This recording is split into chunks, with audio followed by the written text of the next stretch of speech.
Welcome to Audit Archive, where we run you through some of the most questionable and rather atrocious police encounters. Today, we're looking at a case where police officers continuously tased an innocent man who was unconscious in an ambulance while being checked by the medics. On January 16, 2021, officers from the Killeen Police Department responded to a 911 call regarding a man in a Burger King drive-thru who appeared to be having a medical emergency after a vehicle collision. The man, 45-year-old Truman McCollum, had allegedly crashed into another vehicle from behind, which knocked him unconscious and deployed both of his vehicle's airbags. An officer initially arrived on the scene and made contact with the other driver who had been hit by Mr. McCollum's vehicle. The driver explained that he had just received his change from the drive-thru worker when Mr. McCollum crashed into him twice. It's to be noted that a rescue team along with an ambulance were already present on the scene at this point.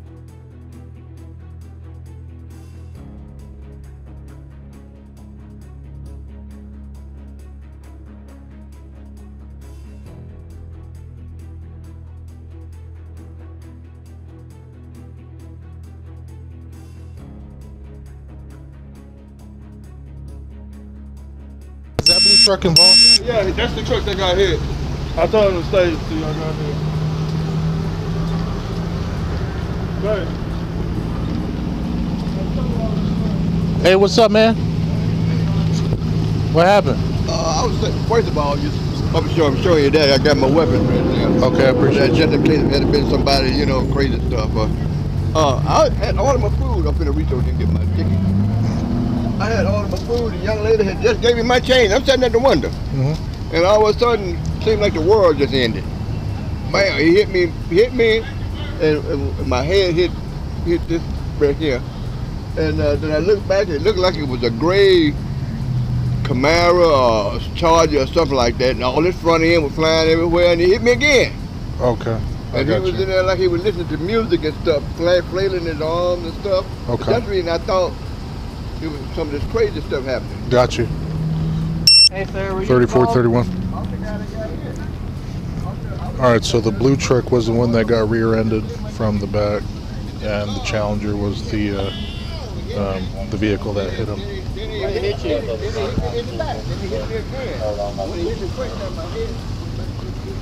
Okay, so it rear-ended you? Yeah, right.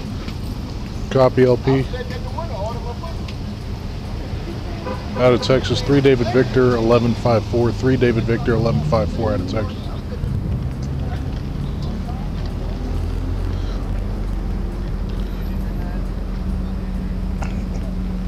You have a patient? I don't know. Yeah.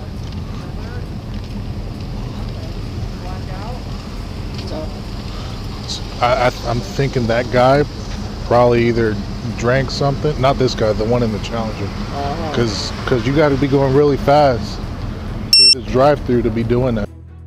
Then, the officer walked over to Mr. McCollum's vehicle, where paramedics were trying to get Mr. McCollum to wake up and step out of the vehicle so they could easily load him onto a gurney. By now, several other officers responded to the scene. One of them was Officer Joshua Plowick, who was captured on the first officer's body cam laughing at the incident and saying that Mr. McCollum was way out of it. So, okay, you got your ring. Yeah.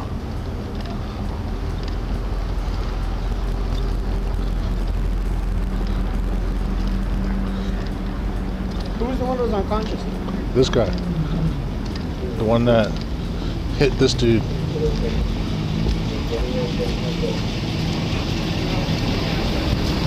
Oh, so I'm guessing he pulled around and then parked over there? Yeah. Okay.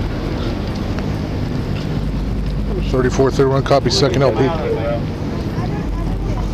Out of Texas, Nora Mary Paul 1196. Nora Mary Paul 1196. Did you see what happened? I saw him just like drive off.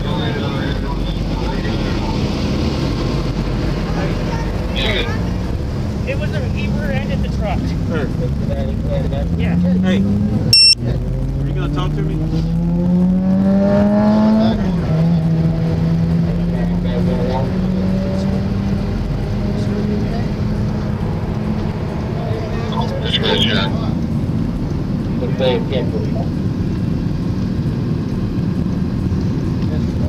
Hey, sir.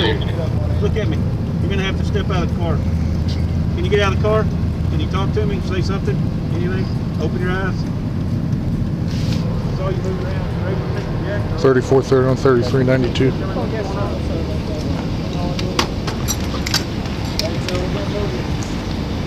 You able to make contact with Bird King and review footage?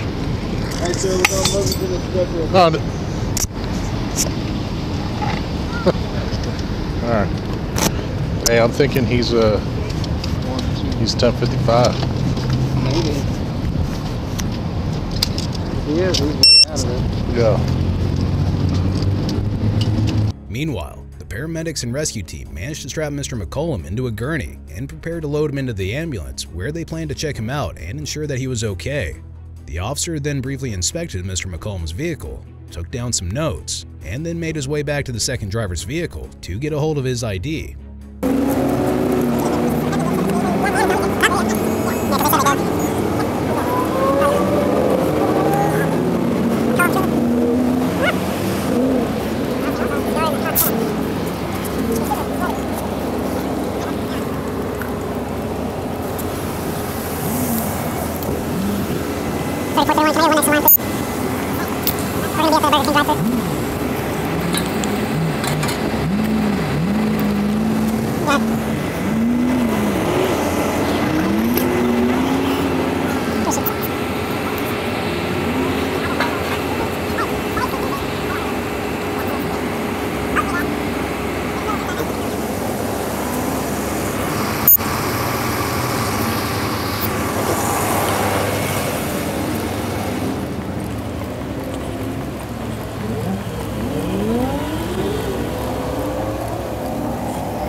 Hey, sir, did anybody get your ID? No, sir. You the guy I talked to earlier? Oh, okay. I didn't want you because I. Not yet.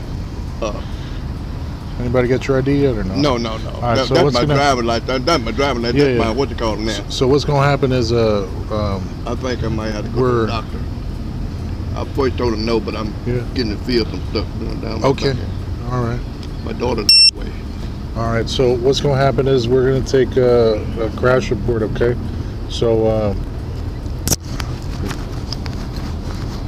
so just get with your insurance company and let them know. Okay. Oh yeah. I got. Okay. Oh, I got what, 4 cards on the insurance with my insurance or State Farm, so I'm good. Yeah. Can you have that ready for me? The insurance. Can you find it real quick? Well, yeah. Yeah. This is where things took an outrageous turn. As the officer walked back to Mr. McCollum's car, he noticed something going on inside the ambulance where Mr. McCollum was situated. Body cam footage captured the officer running towards the ambulance and jumping in to figure out what the matter was. As soon as he entered, Mr. McCollum could be seen sitting upright on the gurney while causing not much of an apparent issue. Reports later revealed that Mr. McCollum had regained consciousness at that moment and was simply confused about where he was and what was happening to him, so he tried to stand up. This was the particular reason behind his seemingly incompliant behavior, which soon led to some excessive actions taken by the officers.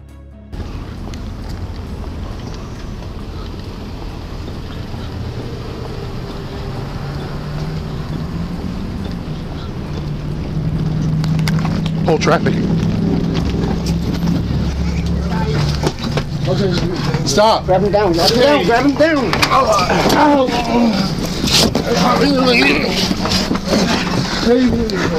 Get your taser.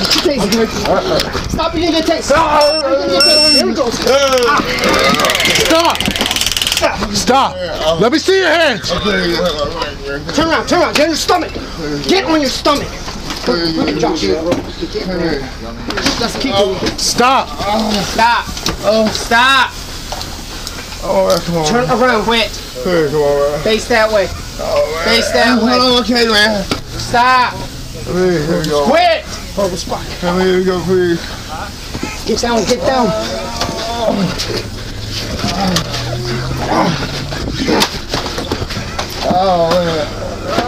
Still fighting.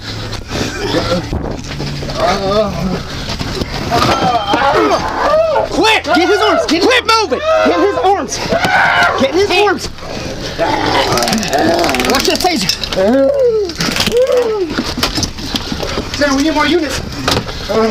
Stop. Give me your hand. Quit.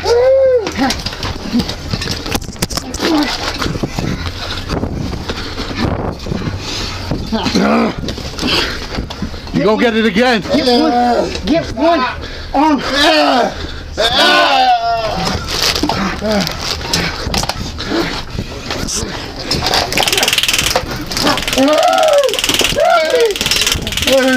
Let me see your hands.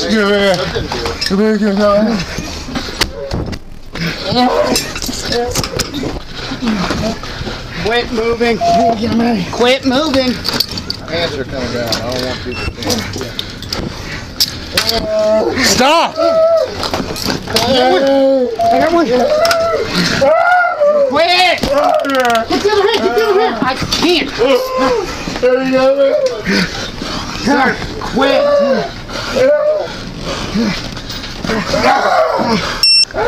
Grab this one. Keep it there. Quit. As seen in the footage, when the officer stepped into the ambulance, another officer was already inside trying to restrain Mr. McCollum. It's to be noted that only when the officers decided to tase Mr. McCollum did the situation escalate and get out of hand.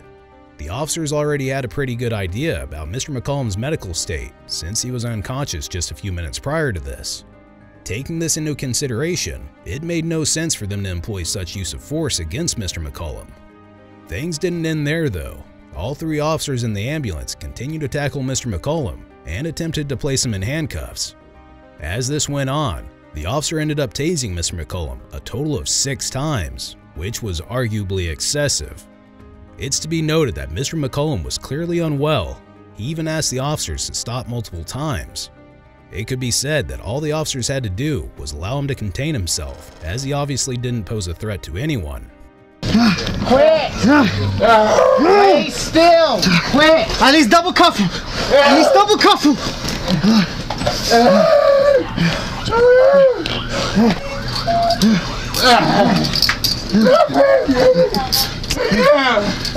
We're working on it. We'll drive slow. It doesn't matter how it gets put on!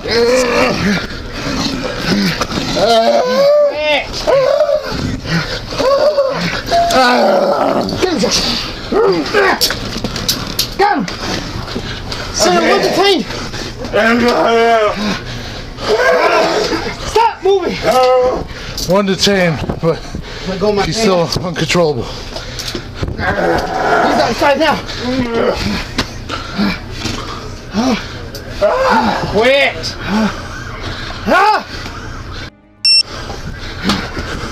You all okay? Hey, calm down, man. Calm down. Calm down. That's Melinda's. Quit! Calm down. Calm down. We're inside the ambulance.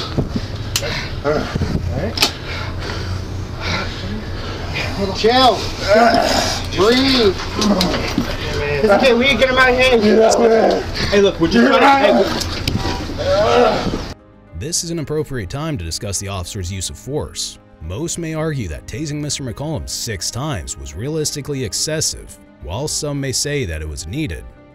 According to Killeen Police Department's General Orders, Policies and Procedures document, it stated that employees shall use de-escalation techniques whenever possible and appropriate before resorting to force and to reduce the need for force. De-escalation techniques may include verbal persuasion, warning and tactical de-escalation techniques such as slowing down the pace of an incident, waiting out people, creating distance between the employee and the threat, if possible, and request additional resources to resolve the incident.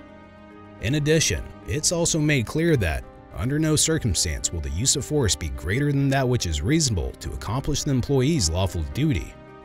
Employees shall respond with the least amount of force exceeding the resistance, which is reasonably necessary to overcome the resistance and quickly bring a subject or incident under control while protecting the life, health, and property of the employee or others.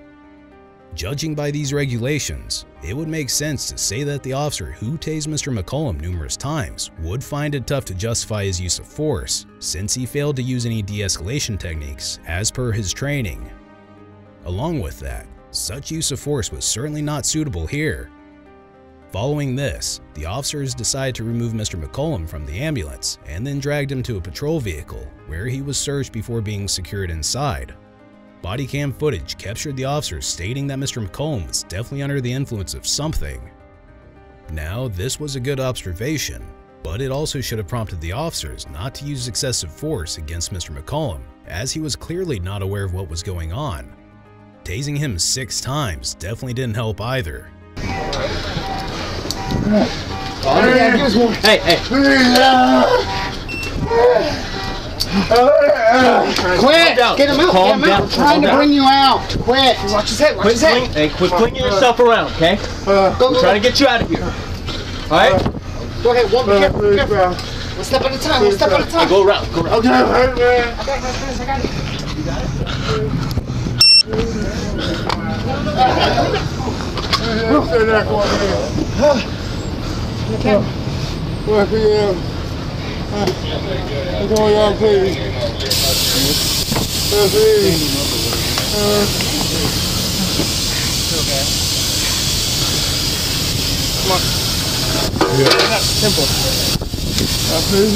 Come on, man. Stand up. All right, come on. 50? Hey, you really couldn't tell me. Really see my hand, honey. Closest one. Closest one. Yeah, we'll get it. Hey, Tom. Hey, man, please, everybody. Yeah, you're definitely under the influence of something. Please, man. Oh, shit. You let me go, man. I didn't even hurt you, man. Let me down. Oh, hey, man. Oh, please. Please, man. Oh, please. Oh, please. Clear pocket. Y'all clear there? Yeah. Okay, man. Let me go, man. Stop. Oh, shit. Okay, man. Hey, stop. Stop. Oh, man. Listen to me. Listen to me. Just look forward and stop flailing around. Okay, Hey, listen. Put me, please. Hey, listen. Please, put me, hey, man. We're not. Help me. We're just trying to search you. Yeah. Okay? All right, bring him in. Yeah, we're good. Will you please, man? Will you please let me Oh, use your legs. Cut it out. Use your legs. Stand up. Stand up, sir. Stand up. So we're going to the other side. Okay. Turn around, buddy. Yeah, easy. You ready? Can you please let me go, man? Also, it's to be noted that none of the officers on the scene had an idea of what they were detaining Mr. McCollum for. They simply tried to restrain him in the ambulance, where he was going to get checked out by the paramedics, and he now ended up in the back of a patrol vehicle. Soon enough, it became clear that this assumption is right. Body cam footage captured the officers discussing and deciding on what to charge Mr. McCollum with. No. So for the other guy, it'd be just failure to control speed? No, because you're on private property. Oh, You so, can't use failure to control speed. so unsafe? Unsafe speed. Okay. If that's what you want to go with. I'm pretty sure he was under the influence of something, and I doubt we'll get a blood warrant done. So. When I pulled up, he was just flailing his arms. The second time he hit me, I stopped right in front of the building, and I looked back, he was just flailing his arms. The music seemed like it. Oh, okay. Does this count as an injury? What? Because you cut your knuckle open? Yeah. So you need to come in as soon as possible so you can do your report, and also because you need to do the taser, we need to do the aims. But You just do drive. you have an injury? No. Okay. But you need to come in and make sure you get your report done tonight. So don't be lingering out here after this, okay? So just go straight over there? Okay. Yeah, because I don't want you. You got to do a report for an arrest No, where yeah. y'all just got into a fight. Okay. Oh, we didn't pull a case number? Whose case is it? Who was the first on scene? Me, so I'll do it. Yeah, okay. Make sure you get somebody, or you gonna get the video? I'm gonna try. I think I got a blank one. Okay. So we're doing resisting? I mean, that's the best you got right now. Y'all have anything? Because I just got here. I don't know. No, You good, boo. You can go. I'm good? Yeah. Okay. All right. Can we go resisting? So The only issue I see with charging him with resisting is he was not, how are you gonna articulate he was coherent enough to understand you were the police? right. So this is what I'm trying to say. Because he's not. What criminal offense do we have to arrest him? Because obviously he's already gone. So what criminal offense do we have? Because we didn't come out here. We came out here for an accident, right? Correct. Okay, so we came out here for an accident, and then we find out that there's a man who's possibly seizing, but we're not sure. Under the influence. Or under the influence. Is what the initial So thought was. basically, we may need to do SFSTs on him when we get into, if he is able to get into the jail. That's why I'm telling you, you need to hurry up so you can get back to the PD because it's 5:25. No, I'm just saying, like, if we do the suspicion of this is DWI. Yeah, Yes. if we do the DWI, right, is Yeah. who's going to do the blood warrant and take him over there or whatever? That's why we got to figure out who's here to do DWI, who could do the SFSTs, and then ask the traffic guys if, I don't know who's doing blood warrant and all that stuff. Who usually does that when y'all have it? Traffic people? The traffic guys? Okay. So, did they already, where's the, hi, how are you doing, sir? Well, where did that individual end up going? Do you have to go into jail right now? Okay, do you have any demos on him? No. Okay. At one point, y'all pulled his wallet. Yeah, I just didn't know if y'all have it. I don't know where it went, though. No. They may have taken it. Yeah, they have it. Are you Adam, too? Yes. Oh, okay. So, we're possibly thinking DWI, is that what? 3431, so case number, please. I just got off the phone with Melendez, and basically, he thinks he's on drugs. Okay. He has to read him statutory warrant. If he refuses, then we're just gonna do a refusal. A refusal, and then. As seen in the footage, all the officers were bouncing different charges around and trying to figure out the best suited charge to level against Mr. McCollum. The officers eventually settled on a DWI charge, which is driving while intoxicated. The most outrageous part of this entire situation was the fact that Mr. McCollum was already transported to the local jail without the officers even knowing what they were arresting him for. Ultimately, Mr. McCollum was charged with driving while intoxicated and resisting arrest. He spent the night in jail before his wife posted bond.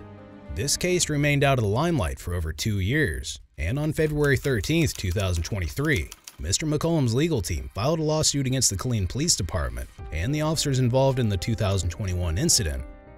Mr. McCollum's legal team says he was not under arrest, nor was he charged with a crime during the medical emergency. Plus, his family says his skin color was the reason for the brutality employed against him. The lawsuit emphasized the use of excessive force against Mr. McCollum seeks unspecified damages. The lawsuit also gave a better insight into the entire situation from Mr. McCollum's perspective. It was reported that Mr. McCollum had suffered from a seizure in the drive-thru before the officers' arrival on scene. Also, it stated that Mr. McCollum suffered a fracture, memory loss, neurological issues, contusions, bruises, ongoing back pain, numbness from the repeat tasing, and more. All these complications apparently cost Mr. McCollum his job as a truck driver. All the officers involved are currently still on active duty, except for one who filed for Chapter 7 bankruptcy unrelated to the incident. As of the date of this recording, the Killeen Police Department has yet to comment on the incident.